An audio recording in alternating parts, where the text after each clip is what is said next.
pada acara ini, yaitu tausiah yang akan disampaikan oleh Kiai Haji Hafiz Ansori. Kepada yang terhormat, dengan hormat kami persilakan. Assalamualaikum warahmatullahi wabarakatuh.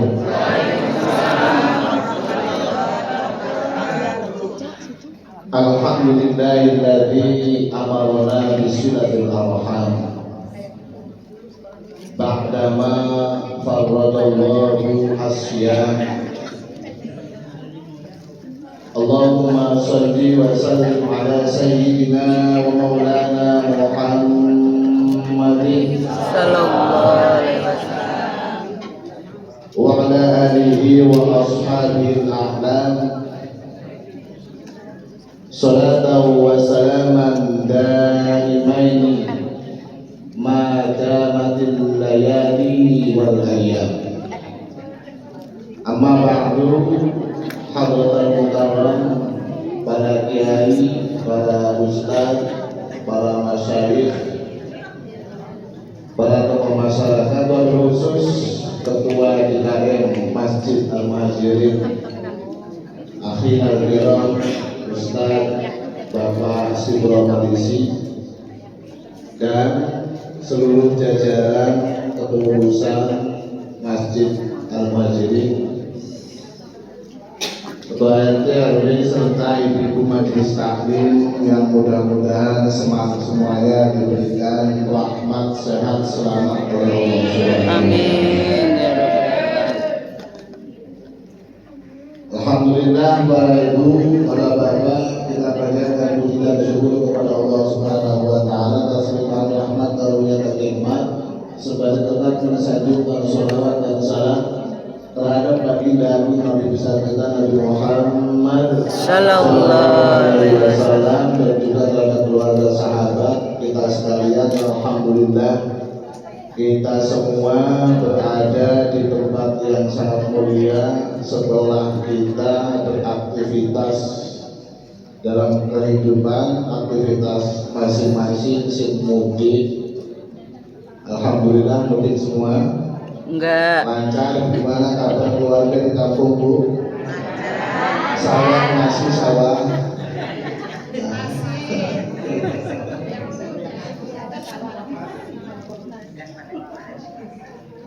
Para ibu, para bapak, acaranya halal bihalal, kayak bahasa Arab tapi nggak pas sesuai grammar Arabnya.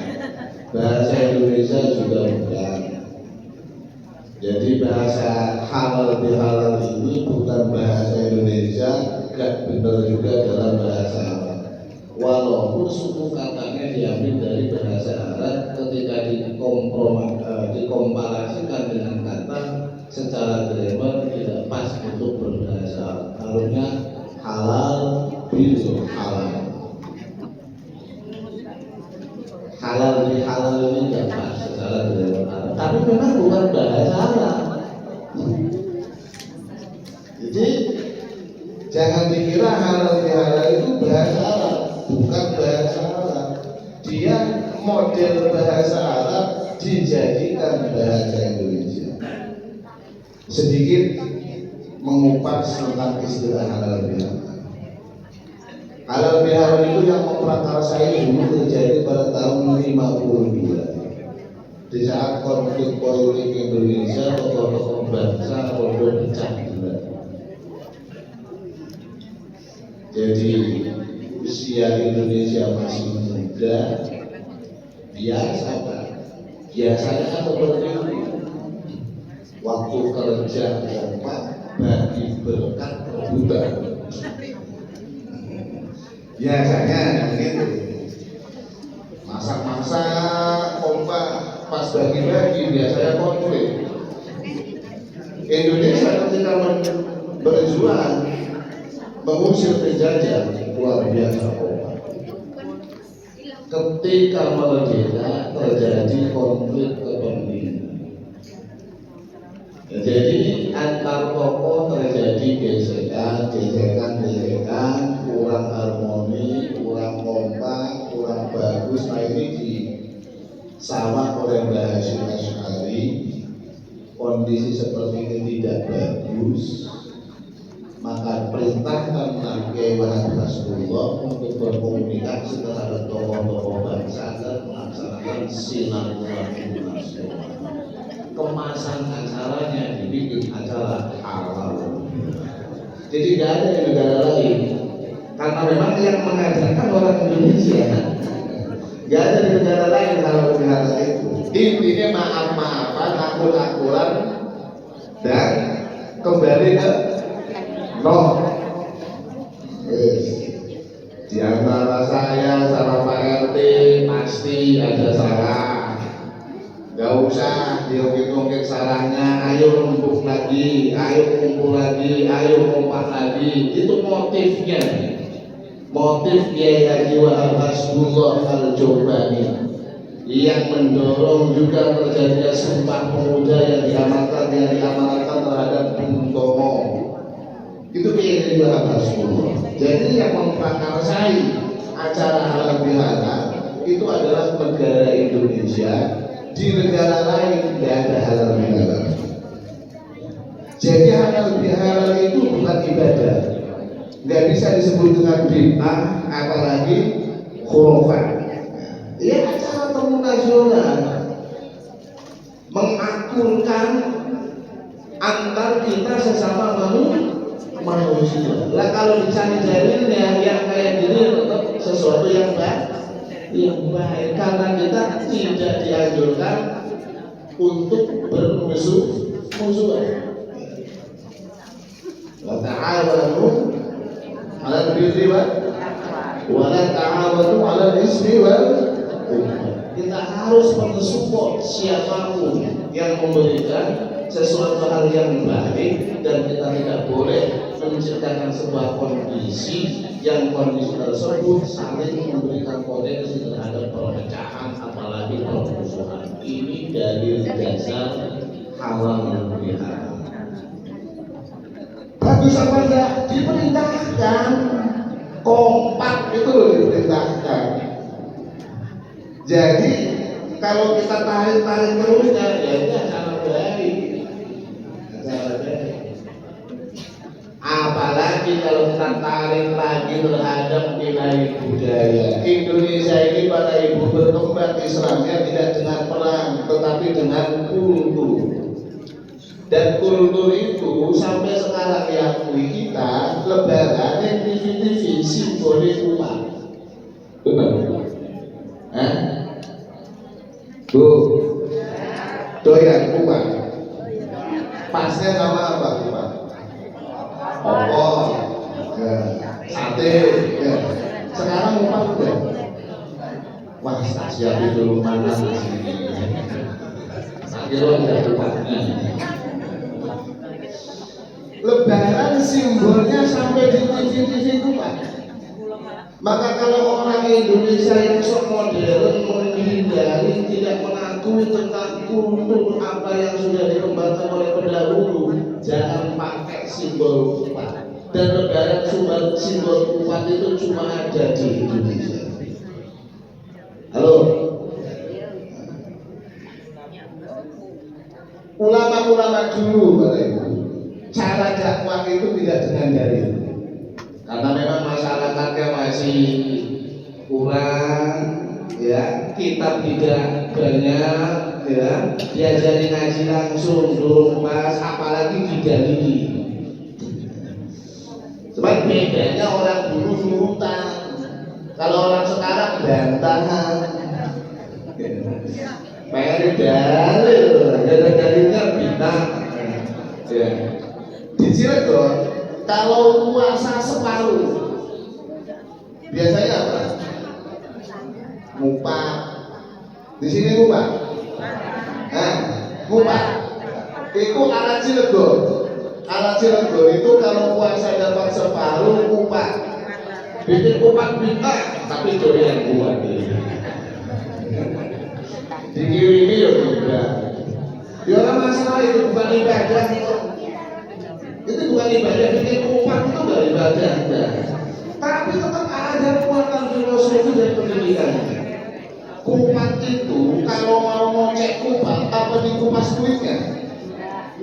di bulan. Belah dua artinya puasa kita sudah dapat sebulan. Ya sudah dapat separuh. Dan kupat itu ketika dikocek, dikupas, disigar, dibelah warna nih. Mudah-mudahan walaupun barusan kemalu hati kita sudah putih. Itu loh filosofinya.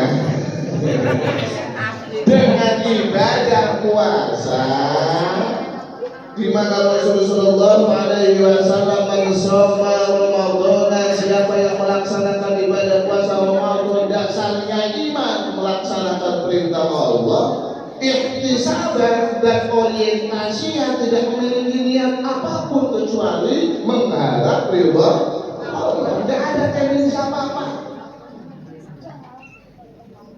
Maka orang yang melaksanakan ibadah puasa berdasarkan itu semua, wafallallahu ma taqaddama min dzambi, Allah mengampuni dosanya, dosa-dosa yang terdahulu, kayak waladatuhum, seperti halnya baru terlahir dari bumi. Maka ketika selesai puasa disebut dengan Idul Fitri, balik resik seperti baru terlahir dari tanpa dosa. Abe pengen as poso itu langsung les. Lah kita melaksanakan ibadah puasa yang puasanya temenan. Puasa temenan, bukan puasa yang sekedar tidak makan, tidak minum. Ya. Tapi puasa anggota badannya dijamin oleh Allah Subhanahu wa taala seperti itu. Kenapa puasa itu luar biasa? Karena satu-satunya ibadah sirriyah itu adalah puasa. Kenapa puasa yang istimewa? Karena puasa masuk dalam kategori ibadatun sirriyatun, ibadah yang tidak bisa dideteksi oleh siapapun. Ibadah yang tidak bisa dikontrol oleh siapapun. Ibadah yang tidak bisa dilihat oleh siapapun. Ibadah yang tidak bisa dinilai oleh siapapun. Yang mengetahui saya berpuasa adalah saya.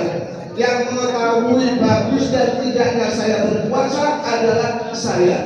Berbeda dengan ibadah-ibadah yang lain. Kalau ibadah sholat, banyak yang lihat ruku orang menilai ahli sholat. Ya, kalau ibadah haji baru daftar aja sudah dinilai mau haji. Padahal selalu tahu mana, tahu haji tahu enggak?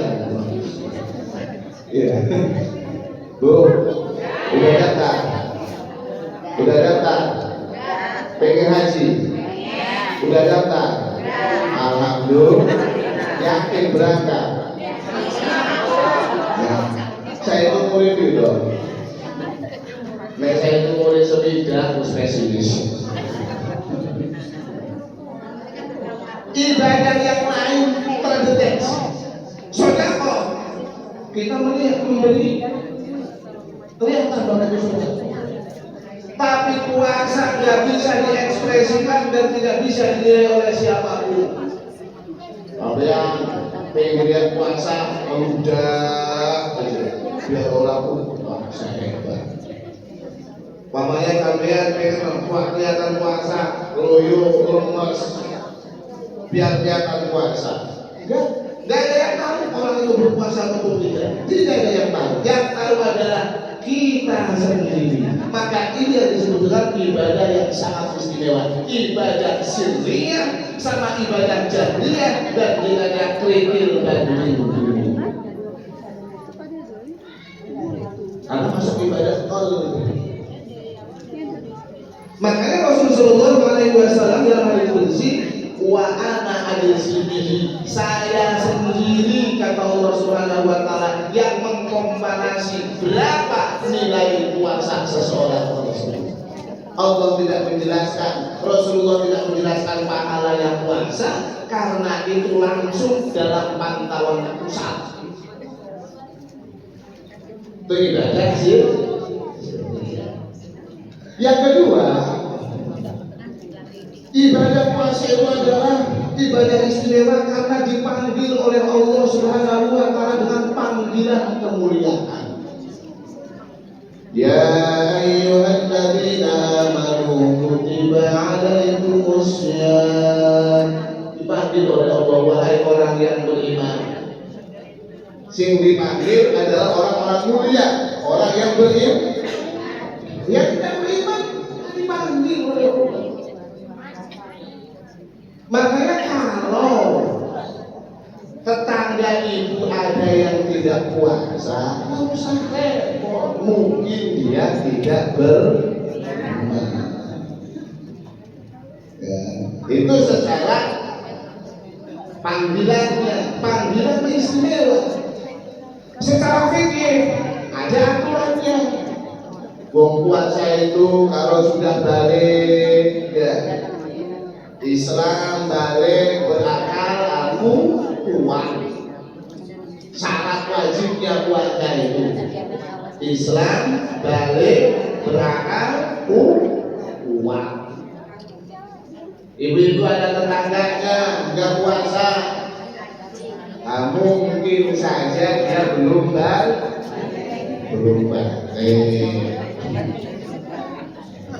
Udah kumisan Ustaz, masa belum balik? Bisa saja dia lagi gila. Karena syaratnya puasa berat. Syarat yang ketiga, bersih dari haid dan nifas. Jangan-jangan haid. Masa laki-laki haid. Yang terakhir syaratnya harus kuat. Kayaknya tidak kuat.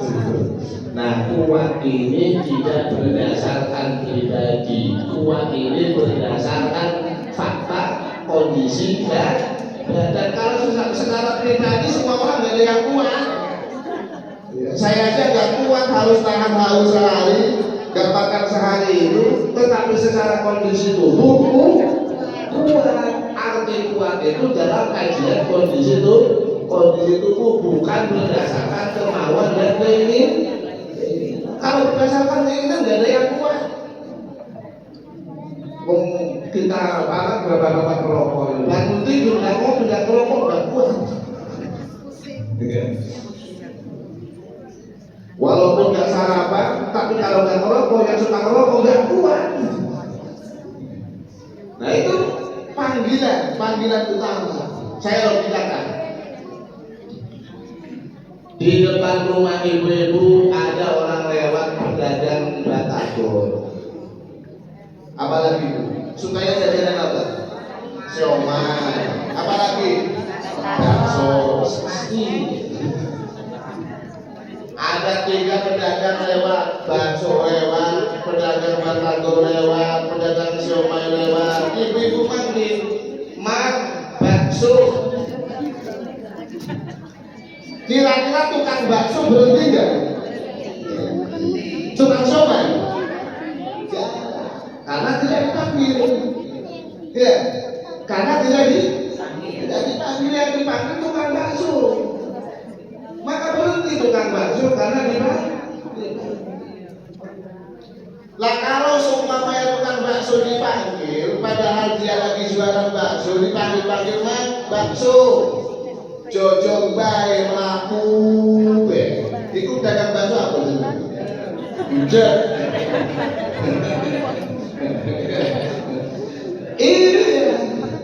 Lagi kalau orang yang beriman dipanggil oleh Allah Subhanahu wa taala, ya ayyuhalladzina amanu kutiba alaikumus syiyam. Puasa sampeyan beriman. Mandek. Imsak. Berhenti berbuat itu kalau tidak budek. Para ibu, pasti semuanya pegang Nabi. Bahkan haknya pasti cantik-cantik. Sekarang ini Nabi sama suami yang lebih disayang Nabi. Bangun tidur berdamping sampai kamar mandi. Masya Allah. Ya. Goreng tempe sampai gosok kaki. Jadi sekarang ini yang paling melekat dengan setiap kegiatan kita HP. Sekolah ini loh HP. Saya tuh sering ngomong, kalau bisa jangan bawa HP kalau lagi sholat. Kalau bawa HP lagi sholat itu namanya sudah niat berkomunikasi dengan orang yang menelponnya. Kalaupun ternyata ketika ditelepon tidak mengangkat, pasti terganggu dengan suara telepon yang ya, terganggu dengan suara yang. Kalau niatnya nanti kalau ada telepon nanti sholatnya berhenti, nggak sah sholatnya, karena sudah niat batal di dalam sholat. Makanya off kan. Kalaupun bawa, kalau tidak di off kan itu akan mengganggu. HP tujuannya apa? HP dicetak ataupun diproduksi oleh produsennya HP untuk apa? Untuk telepon. Untuk teleponan. Nah, berhubung ibu-ibu tahu yang HP tahun 90-an, saya dulu punya HP, pertama punya HP itu tahun 2001. Masih ingat saja tidak 10. Itu bunyinya itu ya. Nah, kalau ada SMS, bukan WA, SMS. Warnanya warna biru hijau, layarnya. Ya. Mainannya ular-ularan kok. Ini ular-ularan. Ngejar-ngejar ular semakin panjang itu ular-ularan. Dolanan. Itu dulu paling telepon SMS. Rupanya produsen ini tahu betul terhadap karakter kejenuhan konsumen, sehingga didesain luar biasa HP yang fungsi utamanya untuk telepon komunikasi, akhirnya ditambah fitur macam-macam. Ya Bu, pokoknya pembelian yang paling murah itu loh HP. Kalau dulu itu ada tebak-tebakan, apa makanan yang paling murah? Bu, apa Bu? Yang paling murah apa? Bakwan. Bakwan itu dapat sayur, dapat udang, dapat terigu, dapat sambal, cuma 1.000. Nah sekarang yang paling murah itu HP. HP itu murah. Kalender dapat, video dapat, radio dapat, kita semua hal dapat dengan satu pembelian include masuk di dalamnya. Ya, murah HP itu menjadi murah, mengganti peran semua sekarang HP itu. Bahkan peran suami pun mau diganti sama HP. Ya, orang komputer sekarang roda tergeser, ya kan? Roda tergeser komputer. Keyboard itu sudah roda tergeser, wes. Segala sesuatu apa data segala masuk di HP tinggal print melalui HP sudah. Fungsi utamanya tetap adalah untuk telepon, komunikasi. Berhubung produsen paham, jangan tidak 10 itu orang tidak menikmati dengan HP, pasarnya juga kurang begitu bagus, akhirnya ditambahin fitur-fitur yang komplit. Bisa YouTube, bisa musik, bisa macam-macam sekarang. Sampai bayangkan, ibu-ibu lagi nyetel YouTube atau lagi TikTokan, pasti lagi TikTokan. Ya. Lagi TikTokan. Ada yang nelpon, Ada yang telepon, nyambung nggak teleponnya? TikTokannya berarti otomatis. Ya, berarti otomatis. Ibu-ibu lagi start video, habis nonton video, di start. Ada yang telepon, nyambung nggak teleponnya? Videonya tercancel otomatis. Iku jenenge HP waras. Ya, sesuai dengan fungsi utama. Videoan itu hanya fitur tambah, TikTokan fitur tambah, YouTubean fitur tambah. Segala fitur tambah ini tidak akan mampu, tidak boleh mengalahkan fungsi utama. Itu nek HP ini masih HP waras. Tapi lamun ditelepon orang nyambung. Ya. Sing telepon jengkel. Ya, sing telepon jengkel gak nyambung-nyambung. Yang pegang telepon yang asik ke dari YouTube, di teleponnya gak nyambung, itu jadinya HP apa? Rusak. Ya. Itu HP rusak. Gowo ning bengkel, gowo ning tukang servis, nek kedandanan alhamdulillah, kalau tidak kedandanan HP murah, rongsok, iki HP. Manusia, wa ma khalaqtul jinna wal insa illa liya'budun. Saya tidak ciptakan manusia dan jin kecuali untuk ibadah. Fungsi utama manusia itu ibadah. Fungsi utama manusia itu untuk ibadah. Allah tidak menciptakan manusia dan jin karena kecuali untuk ibadah. Jadi fungsi utama manusia itu ibadah. Berhubung ibadah itu ada hal-hal yang perlu didukung. Sholat kudu nganggo klambi, karena syaratnya sholat nutupi aurat, maka butuh baju nggak punya harus beli, maka beli itu harus dengan uang harus cari dengan kerja. Maka ini penunjang untuk kebutuhan utama ini diperbolehkan. Fitur tambahan yang menunjang fungsi utama. Ini sekadar fitur tambahan. Sampai kerja itu fitur tambahan dalam hidup, sampai beraktivitas itu fitur tambahan dalam hidup. Apalagi ngerumpi, tiktokan, itu adalah aksesoris dalam hidup, bukan fungsi utama. Ketika sampai lagi tiktokan, ada teleponan, masuk teleponnya, tiktokan yang tercancel, itu HP. Sampai